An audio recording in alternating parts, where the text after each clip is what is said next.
Pemindahan ibu kota ke Penajam Kaltim menurut saya hanya propaganda. Bener deh, sulit akan menjadi kenyataan selama cara berpikirnya untuk membangun kita perlu dolar. Cara melihat lain dari cara berpikir pejabat. Membangun tanpa dolar itu tidak mungkin. Karena itu saat ini pejabat pada pontang-panting cari dolar untuk membangun. Atau dengan kata lain cari utangan. Dari manapun, infrastruktur lanjutan pun perlu dolar. Memindahkan ibu kota perlu dolar. Itu otak para pejabat. Saya tidak mengerti mengapa cara berpikir orang pintar-pintar itu dalam membangun Indonesia itu harus ada dolar. Karena kita nggak punya rupiah gitu. Apakah punya rupiah harus punya dolar dulu ya? Begitu ya cara mikir wahai pejabat. Segitu tidak percaya dirinya pejabat di negara ini terhadap rupiah. Atau segitu gebleknya saya ini sehingga tidak paham atas kedaulatan rupiah di Indonesia. Bahwa sesungguhnya Indonesia tidak berdaulat atas rupiah. Si Sontoloyo ini nggak paham. Itu kalimat lainnya lagi. Pejabat negara Indonesia itu pintar-pintar jauh lebih ngerti dari si Sontoloyo ini yang geblek dan tukang ngomong doang. Walaupun Indonesia spendingnya rupiah, tapi tetap harus ada dolar. Ngerti nggak kamu Sontoloyo? Demikian pejabat memaki-maki Sontoloyo. Asli saya yang goblok ini, yang nggak punya otak ini. Kalau saya dari dulu itu berpikir sebagai Indonesia itu negara berdaulat yang punya rupiah, maka Indonesia selalu punya rupiah. Ternyata Indonesia tidak punya rupiah saat ini karena membangun perlu dolar, perlu pinjaman asing. Kok begitu ya jadinya? Kok bisa ya Indonesia tidak punya rupiah? Kok bisa Indonesia kekurangan rupiah? Kok bisa Indonesia perlu dolar? Padahal yang dipakai rupiah nanti yang digunakan yang spendingnya. Sekali lagi pejabat akhirnya sekarang pada cari ke negara yang punya reserve currency yang surplus terhadap dolar. Seperti Singapura, Uni Emirat Arab, Cina. Pokoknya cari dolar, pinjem atau suruh invest in my country. Karena dunia lagi kencangkan ikat pinggang semua, maka pada nggak mau kasih pinjaman reserve cadangan mereka. Mereka nggak mau cadangan mereka keganggu. Ya Indonesia jadi nggak punya uang dolar pinjaman untuk bangun. Apa buktinya? Terlihat sekarang ekonomi dalam negeri semuanya melambat. Cina tidak mau melepas cadangan dolarnya karena ada 4 hal yang Cina butuhkan dari dolar itu. Cina perlu cadangan dolarnya. Cina masih butuh obat-obatan atau medisin. Cina butuh makanan atau food untuk 1,5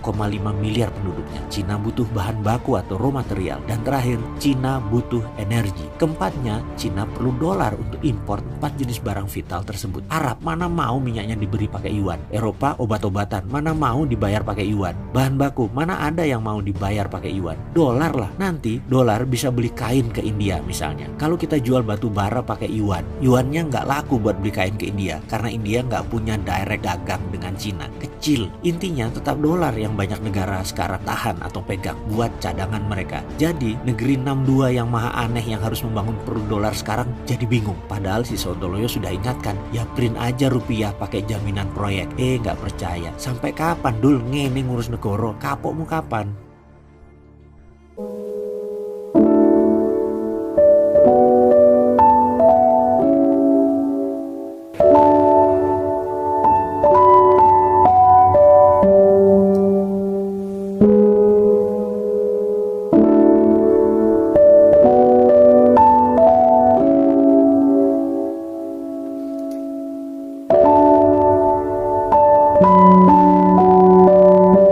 Kemerdekaan ini tidaklah didapat dengan mudah.